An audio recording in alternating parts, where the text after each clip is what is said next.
Hello everyone and welcome back to the channel. It's me, Antonio, back with another video this evening.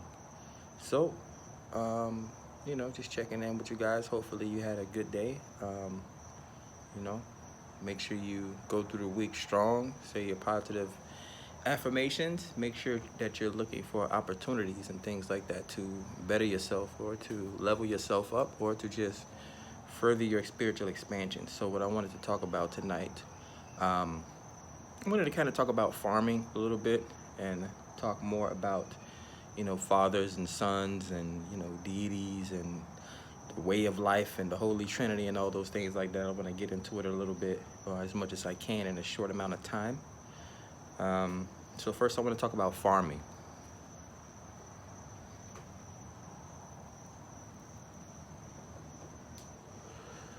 So we have to remember that farming was one of the original jobs in the world. God fashioned the earth in a way where it looks like a big, gigantic Eden, a big farm. A big, Adam was a gardener for the most part. And God built him in his image. So God was to maintain the garden and cultivate different, plants and things like that and just watch over everything. So we have to remember that when we're talking about, luxury and building wealth and things like that, we have to go back to the basics. So, you look at the Asians, they built their empires off of rice. You look at the Indians, they built their, they built their empire or their agriculture off of, corn or maize. And then, of course, you look at, the things that African Americans were able to do with the peanut throughout this country as well. So, there are simple ways of farming and agriculture. And, tobacco is a big one as well. This country was built off of cotton and tobacco. I mean, we see it in all the Western movies and cowboy movies. There's always an outlaw or a sheriff with a cigar in their pocket. So these are major industries, agriculture. People can't, just live off of, junk food and things like that. We actually need fruits and vegetables and rice and things like that, these big farms, to help populate and feed the community. So we have to get back to that. It was even something that the spiritual leaders encouraged during their times or during their day, even now. I would consider myself a spiritual leader, but, there were ancient practices like tobacco rituals and things like that. They grew tobacco for a reason. There was a reason for marijuana and tobacco. The ancient chiefs used to use these divination tools to put them in a higher state of consciousness. It's almost like it's a certain way of killing the flesh. Religious folks will look at it in those certain terms. What's up, Keish? What you doing? Well, it's late.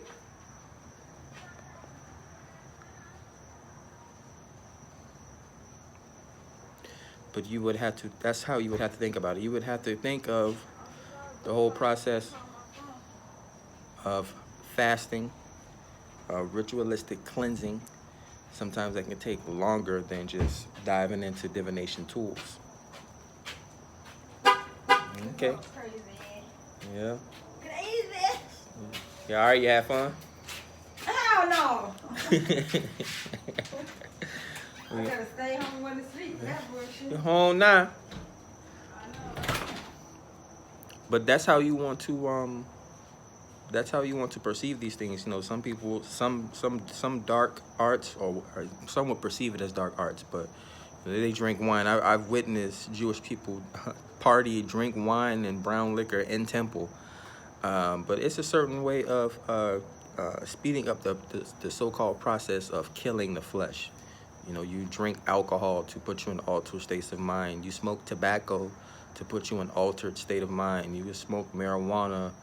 And all these religious figures, they smoke marijuana, whether it was Moses, whether it was Buddha, and Buddha was all about contentment. No one told Buddha to lose weight. See, there's different concepts behind these different spiritual leaders or ascendant masters. Jesus is all about peace and forgiveness. Buddha is all about contentment. Are you happy with yourself? You know, are you at peace with yourself? Or, and you know, there's you know, more and more and more and more different gods, different religions, different coded texts that talk about self-improvement or self-healing, or you know, focusing on the common good for a better purpose. Um, but yeah, so there's different ways. We have to get back to farming, you know, tobacco and these things like that. You know, marijuana is going to be a big industry soon.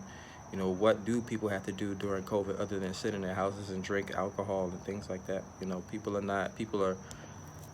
aren't focused enough, in school didn't prepare them with the tools to go out and make things happen on their own. You know, there's still people in COVID with 3 jobs because they believe they have to work that hard.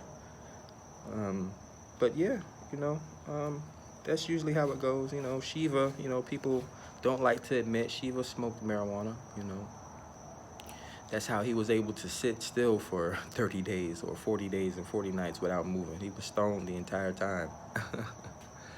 uh, no, again, a scientific fellow. And yeah, going into the concept of like father and son and things like that, you know, gods and their sons, and you know, the spiritual leaders and things like that. You know, he was a man of science, you know, and his sons were similar to him. They were, you know, they were children. They were into games. They were into practicality and doing things. So, you know, they learned very fast with a father like that. Like, you know, with a father like that, that was very scientific God amongst men.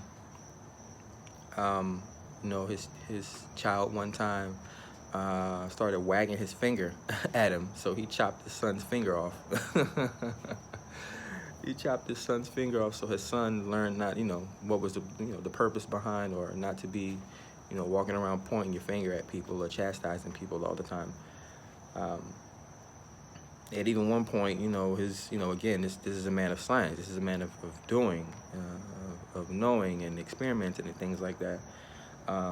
Very stoic individual, very pragmatic. His son, you know, being into games and things like that, jumped out on him in a warrior stance one time, and he immediately chopped his son's head off. But again, these are gods, you know, so he gave his son a better head, pretty much. He replaced his head, and you know, his son became, you know, very well known, very well popular, very knowledgeable individual, because he did so much of his lifetime, and he had a father that taught that, you know, that taught in such a scientific, practical way his whole entire lifetime, that he became a great leader, you know, outside the legend of Shiva himself. But yeah,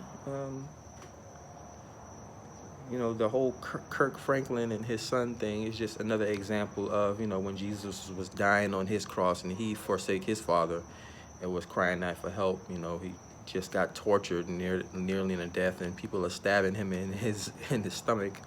So he's literally, you know, calling out to his father for help, but you know, God didn't save him or anything like that. So it's pretty much the same type of situation, and it happens all the time. Why do you think these pastors' daughters become so out in the wild? Why do you think their sons, you know, end up in jail and things like that? You know, it's kind of like a double-edged sword. That's why I say, even with my situation, my kids are, you know, they're very well taken care of, but you know, there's certain energies or certain shots that are fired, or arrows that are aimed toward you, that kind of make life difficult for the people around you.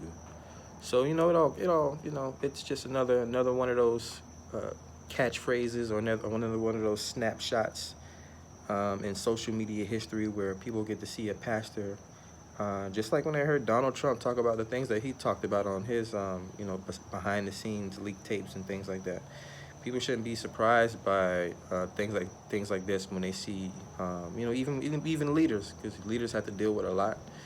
You know, it's what makes you ascendant, though. It's what makes you a better person. Are you able to, you know, garner and harbor peace and forgiveness?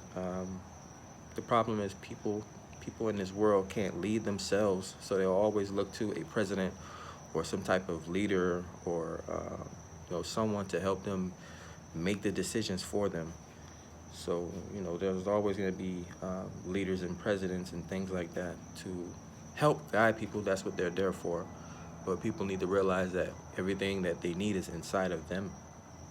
Everything should be inside of you. You don't need any of these external things that people try to market to you all the time.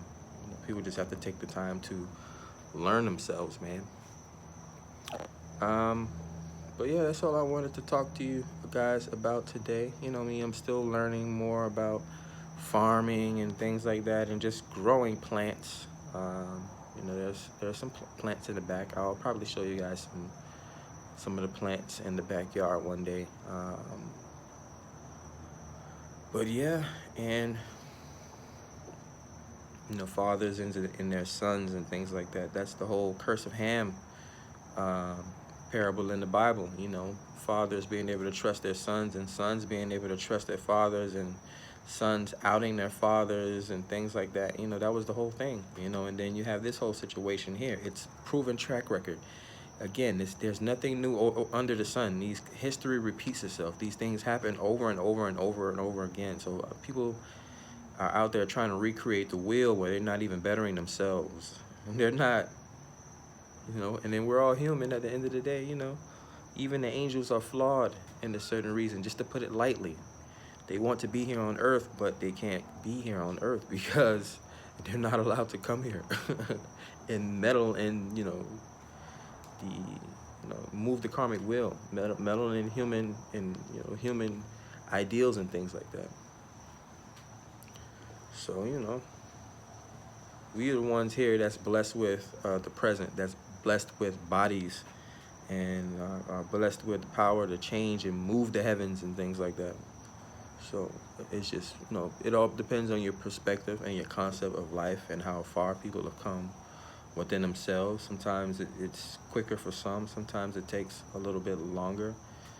Some people they spend their whole lives lost and don't really know what to look forward to or what type of aspirations to have. We have a whole generation of lost people, of lost souls, of lost individuals. We're entering a new era. There's going to be people like myself, people like other people that are going to be able to bring in the new age of intellectuals. You're leaving all these strange and awkward times, and coming into new interesting times, man. We're leaving all that emotional stuff out and getting more into an age of knowing, an age of communication. People trying to seek knowledge and better themselves. Slowly but surely, I see people getting attracted to new things. I see astrology and the horoscopes all down my Facebook feed. So, people are catching on. They're listening to it. They're going to need, not just now. It's going to be a while, man. This is going to be a new age of things going on. People are going to be able to live longer because of technology, and people are going to be doing all types of weird things. You think it's weird that people are out, twerking in highways, and people are out getting butt shots and tattooing their whole face and walk around with rainbow colored hair and all this type of stuff. People are going to be willingly chopping off limbs just to put a robotic limb on. I don't know, for performance sake. I don't know. People are going to be willing to put a chip in their head so that they can turn the internet on in their brain anytime to get information from any place around the world. You get these concepts from anime like Ghost in the Shell, something that was created 30 years ago. It's telling the future of, and again, it takes a while for technology to leave the government level to reach the hands of the people. So while we're, they can make movies about invisible men and invisible suits, and they really have an army of invisible men out here. Not in just cell phone apps. I spoke about light beings and aliens before, and how people can be standing right in front of you, and you not even know it. That's literally you holding a cell phone in your hand with a bunch of people on your phone that you don't even know. But then again, there is the technology for the government to put out, 100,000 or 1 million people in highly advanced suits that let people turn invisible, and they're just walking through the neighborhoods, whatever times of the day, whatever times of the night. Where do you think all your tax money goes? But those are conversations for another day. I'm not going to get into all these conspiracies and all these different things that people don't pay attention to. But, you know, again, it's the age of knowing. People are going to be seeking knowledge and guidance. So it's a perfect time to roll up the sleeves and get to work. But hopefully you enjoyed my rant. Catch you on the next one. Be safe. Love you.